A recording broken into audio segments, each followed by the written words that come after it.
Virana, merci de nous rejoindre sur la première. Voici les titres que nous allons développer. Une nouvelle opportunité pour les particuliers et les hôteliers de Tayarapu Ouest. Le comité d'organisation des Jeux Olympiques recherche des logements et ils sont en tête de liste. Pour certains, des contrats sont déjà signés. Un nouveau dispositif pour mieux s'insérer dans le milieu professionnel. Les contrats d'apprentissage, c'est son nom. Plus attractif pour les candidats et plus incitatif pour les entreprises. On en parle avec la ministre du Travail et des Solidarités, Virginie Bruon, et notre invitée. Se reposer, prendre de la hauteur, méditer, des jeunes filles ont décidé de passer des vacances à connotation spirituelle à Papiari. En plus de l'enseignement biblique, des activités de plein air sont proposées. Et enfin, Cindy Leroux tente la Arnold Classic. La grande gagnante de la Roberto Cowen Legacy veut se mesurer aux athlètes internationaux. Comment se prépare-t-elle? Réponse à la fin de cette édition. Aux oubliettes, l'hôtel de Punui pour les Jeux Olympiques. L'établissement ne sera pas prêt à temps pour l'événement mondial. Ce défaut de calendrier fait le bonheur des hébergeurs de la presqu'île. Ils sont sollicités par le comité olympique pour loger plus de 300 personnes pour les populations accréditées. Tayarapu Ouest est la zone privilégiée. Plusieurs propriétaires se sont déjà portés volontaires. Les détails avec Caroline Fari et Patita Savia. Moana vient de signer son contrat de location pour les Jeux Olympiques. Ce jeune professeur va proposer sa maison située à Vairao pour le logement des populations accréditées, à savoir médias, partenaires ou fédérations. On m'a expliqué que la maison elle sera sur une plateforme et les médias, les sponsors pourront à ce moment-là réserver dessus, cette plateforme. Et c'est toute la maison qui est louée? Alors pour nous, ça sera la maison, le terrain, tout sera compris dedans. Avec plus de 350 personnes à loger, le travail est loin d'être terminé pour Jade, qui cherche encore une centaine d'hébergements sur Tayarapu Ouest. Chaque propriétaire définit un tarif de location qui peut évoluer. Après, voilà, on discute avec chacun. Tout dépend du niveau de service proposé, du nombre de chambres, de la localisation, parce que vraiment les personnes accréditées souhaitent être hébergées au plus proche de la compétition. Plus près du spot de prédilection, certains auront la chance de trouver chez Alexis l'hébergement idéal pour suivre la compétition. Ce natif de Teahupo prend plaisir à recevoir dans son havre de paix. Alors c'est ici, donc, dans mon humble demeure, que je vais recevoir nos hôtes des Jeux Olympiques. On l'a toujours fait, depuis l'époque de la Gotcha Pro. Ensuite, il y avait eu la Billabong et aujourd'hui la WSL. Donc, on a toujours reçu. Et maintenant, ce sont les Jeux Olympiques.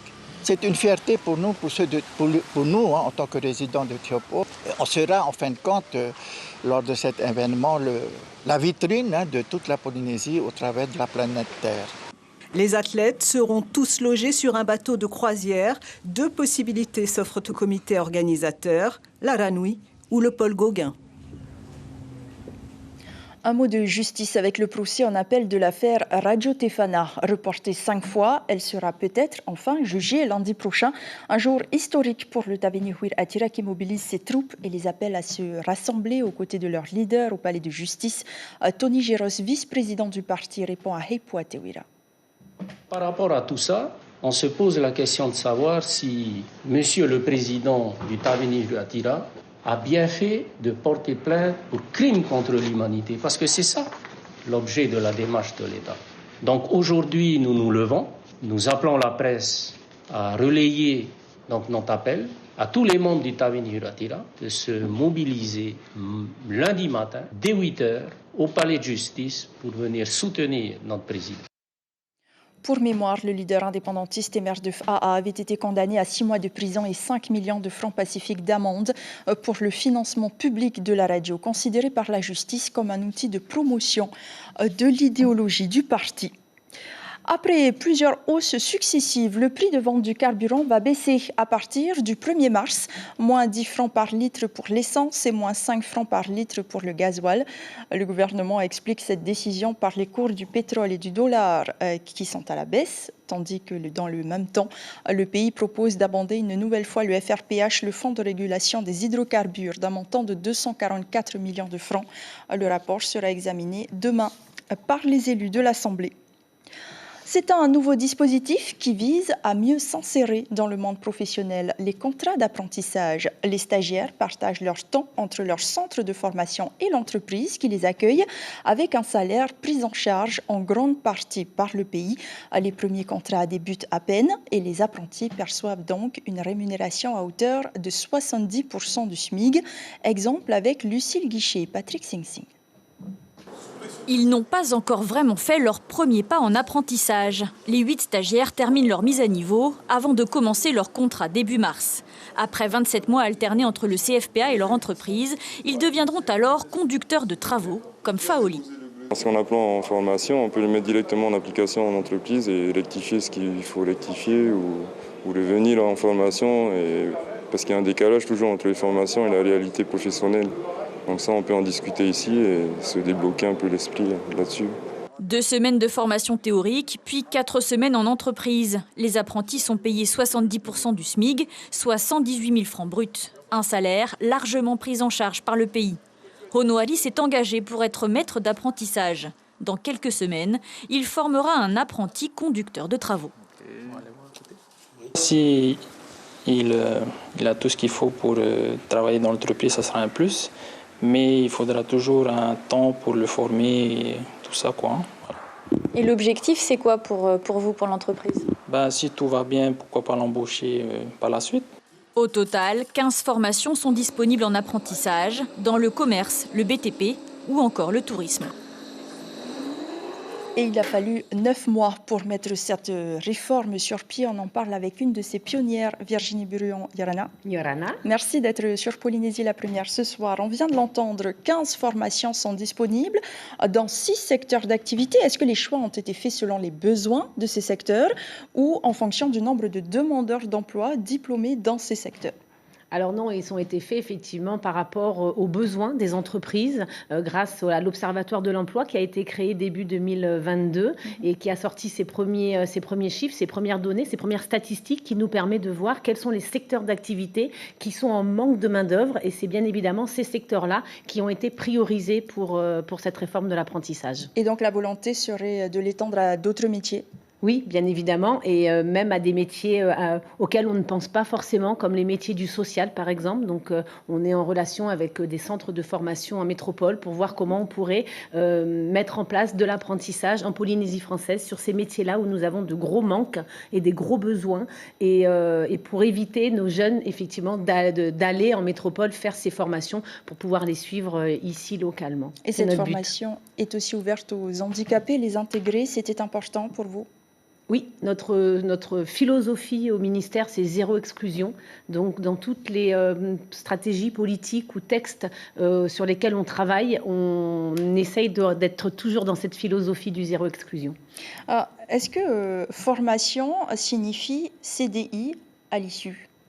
En tout cas, formation, déjà, ça veut dire monter en compétences. Aujourd'hui, on a un souci de concordance entre nos besoins et les offres d'emploi. On a des entreprises qui recrutent, mais malheureusement, ça ne correspond pas aux demandeurs d'emploi. Les profils ne correspondent pas. Donc, notre travail à nous, c'est de faire concorder les deux. Donc, il faut qu'on monte en compétences nos jeunes. L'apprentissage, attention, l'apprentissage, on dit que c'est un nouveau dispositif. C'est pas un nouveau dispositif, c'est un dispositif qui existait, mais qui n'était pas tellement attractif et du coup qui était cannibalisé par d'autres mesures d'aide à l'emploi. Avec cette réforme, on l'a modernisé, on l'a rendu attractif et pour les apprentis et pour les organismes d'accueil. Un des grands changements de l'apprentissage, c'est qu'avant c'était un stagiaire et aujourd'hui c'est un salarié. Et ça change tout puisqu'il a une couverture sociale, il cotise à sa retraite. Et puis je pense que même psychologiquement, c'est important aussi pour un apprenti de savoir qu'il fait partie de la société. Alors cette politique de soutien à l'emploi a un coût, 1,4 milliard de francs pacifiques cette année, et elle s'ajoute à d'autres déjà existantes comme les CAE, les CSE ou encore les ACT. Selon un bilan dressé par votre ministère l'année dernière, elle s'avère un peu inefficace. Est-ce que ce nouvel outil ne devrait pas les remplacer pour investir plus efficacement, notamment quand on sait qu'ils sont plus de 20 000 à vouloir occuper un emploi et surtout quand on sait que les aides à l'emploi coûtent près de 7 milliards à la collectivité? Alors, le rapport dont vous faites référence, effectivement, stipulait que les résultats escomptés des CAE ne sont pas ceux qu'on attend. Voilà. Aujourd'hui, sur les CAE, c'est un peu moins de 5% de taux d'insertion. C'est trop peu, ce n'est pas suffisant. Nous ne pouvons pas nous contenter de ce taux d'insertion-là. Donc, on est en train de... Donc, il y a la réforme de l'apprentissage, mais il va y avoir également une modernisation de toutes les autres mesures d'aide à l'emploi, y compris les CAE, qui vont continuer à exister, mais sous une autre forme, où on va y intégrer plus de formation, parce qu'aujourd'hui, c'est ça qui manque pour que, in fine, ces stagiaires-là puissent être embauchés dans nos entreprises. Donc, elles vont continuer d'exister, ces mesures d'aide? Bien sûr, évidemment, c'est important dans le cadre de la relance de l'emploi qu'il existe des mesures d'aide à l'emploi à différents niveaux. Il faut savoir s'adapter au marché, à l'économie, à nos grands projets. Il va falloir qu'on anticipe et ces mesures d'aide à l'emploi sont importantes, mais pour autant, il faut qu'elles soient efficientes. Sinon, elles n'ont pas d'intérêt. Alors, cet outil, en métropole, on l'a vu, certains patrons confondent apprentis et main-d'œuvre corvéable à merci. Est-ce que vous allez être vigilant? On sait que pour les CAE aussi, il y a eu des abus des entreprises. Bien sûr. C'est un gros point de vigilance et quelles que soient les mesures d'aide à l'emploi, c'est important de faire un suivi. En fait, c'est le suivi derrière qui est important de savoir qu'est devenu le stagiaire qui a été pris en entreprise. Est-ce qu'il a été embauché? Si oui, c'est très bien. S'il n'a pas été embauché, il faut savoir pourquoi. Est-ce parce qu'il manquait encore de formation ou pour d'autres raisons? Il faut qu'on les identifie et qu'on puisse y répondre et apporter des solutions justement pour améliorer tous les taux d'insertion des différentes mesures d'aide à l'emploi. Le CVD, par exemple, a un très bon taux d'insertion. Il dépasse les 80% de taux d'insertion, ce qui est très bon. Voilà. Et il faut que pour chacune des mesures d'aide à l'emploi, on travaille de la même façon. Et des contrôles seront réalisés aussi, peut-être, dans les entreprises? Des suivis. Par exemple, on parlait donc sur la réforme de l'apprentissage. Il va y avoir une convention tripartite qui va être signée entre l'entreprise, entre le pays et l'apprenti. C'est-à-dire que chacun aura une responsabilité. Et cette formation est réservée aujourd'hui pour l'instant aux 16-28 ans. Oui. Là aussi, cette année, c'est une phase test, on l'a compris, mais oui. À terme, comment est-ce que vous le voyez, ce nouveau dispositif? Comment est-ce que vous voulez le déployer?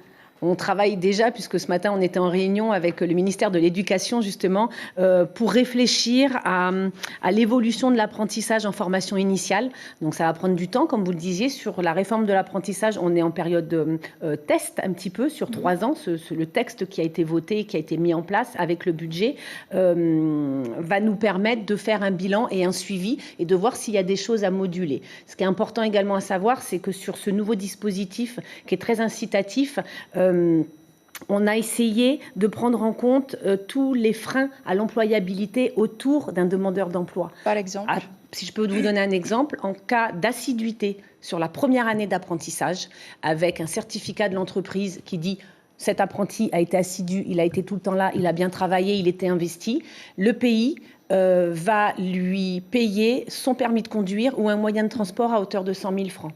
Parce qu'on sait aujourd'hui que les moyens de transport peuvent être un frein à l'employabilité d'une personne.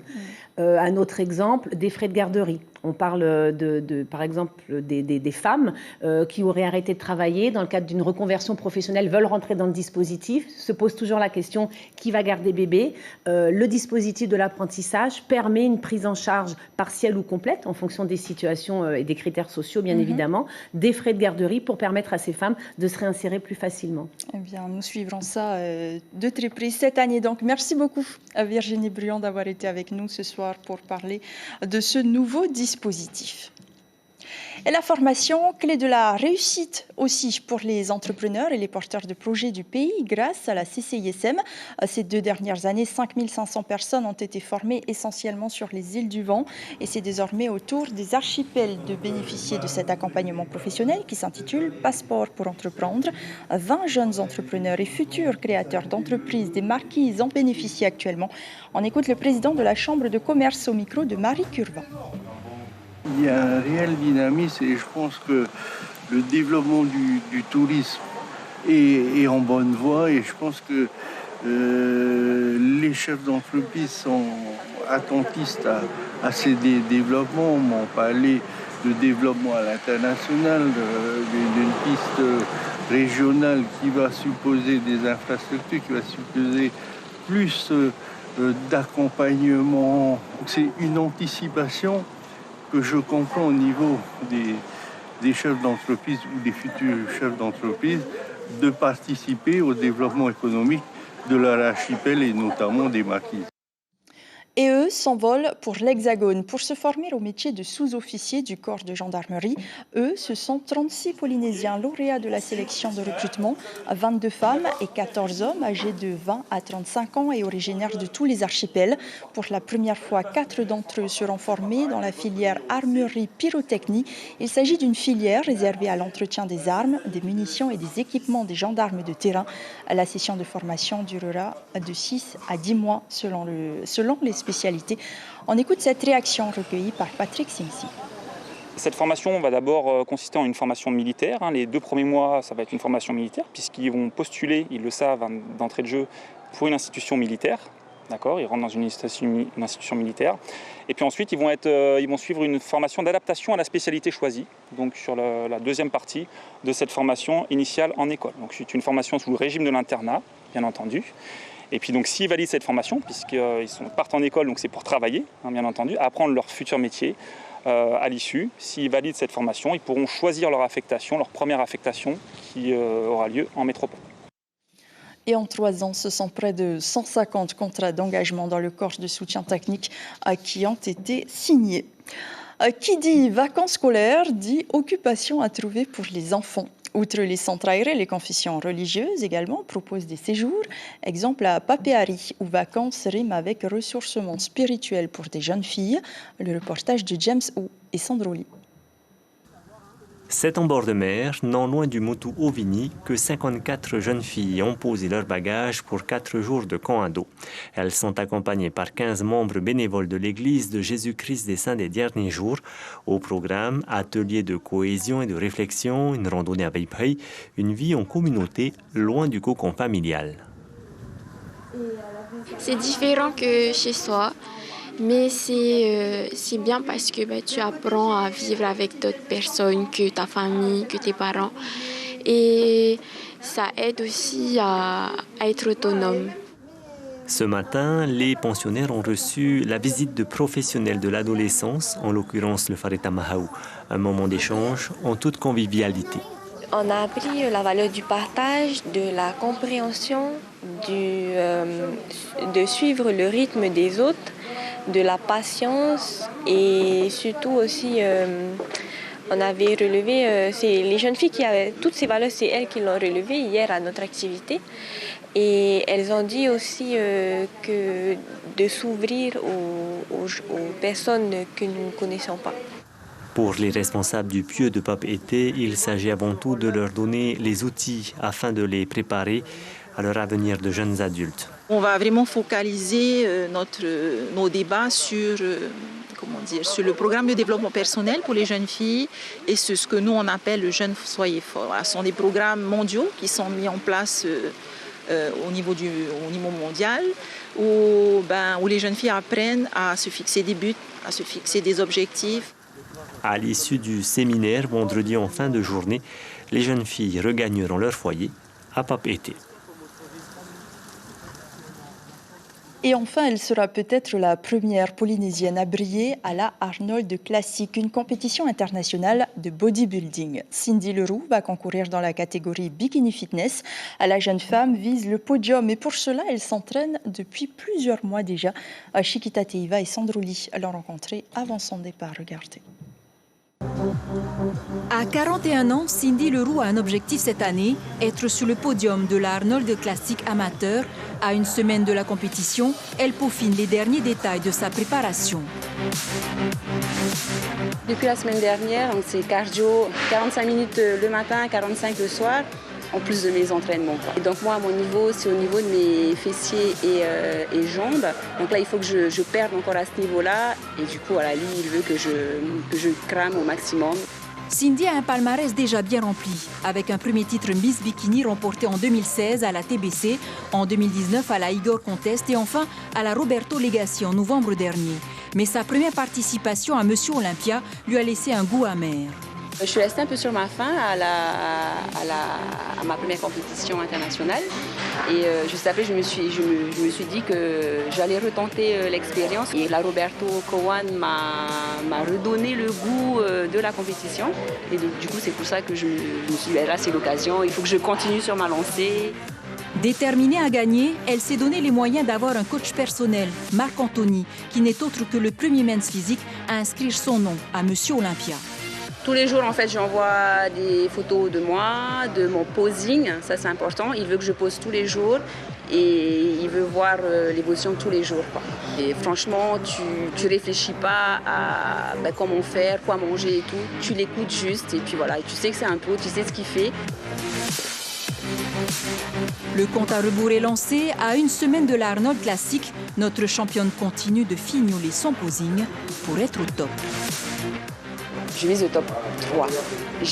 Franchement, j'ai envie de ramener la médaille d'or, quoi. Et voilà, avoir cette carte pro et être peut-être la première Tahitienne à ramener une carte pro dans la Pro League, en tout cas. La compétition se tiendra dans la ville de Columbus aux États-Unis le 3 mars prochain. C'est la fin de ce journal. Voici l'information principale. Il est un dispositif pour mieux s'insérer dans le milieu professionnel. Les contrats d'apprentissage, c'est son nom et il est ouvert à tout demandeur d'emploi âgé de 16 à 28 ans. Les stagiaires partagent leur temps entre leur centre de formation et l'entreprise qui les accueille. Et leur salaire est pris en charge en grande majorité par le pays. 15 formations sont disponibles pour l'heure dans 6 secteurs d'activité. Nous parlerons de la campagne de lutte contre la filariose demain dans votre matinale radio. Rémi Maillon, médecin infectiologue et référent à la direction de la santé, sera à l'invité café. À la une de votre quotidien demain, un sujet politico-judiciaire avec ce titre, affaire Radio Tefana, le procès qui lance la campagne. Sur la première ce soir, votre magazine Bleu Océan d'abord, puis un documentaire vous raconte l'aventure étonnante que vivent des jeunes originaires de l'Outre-mer grâce au service militaire adapté, un dispositif unique d'insertion et de lutte contre l'exclusion. Et enfin, votre émission Outre-mer et si l'on bougeait les lignes. Merci d'avoir suivi ce journal. Très belle nuit à vous sur la première et à demain.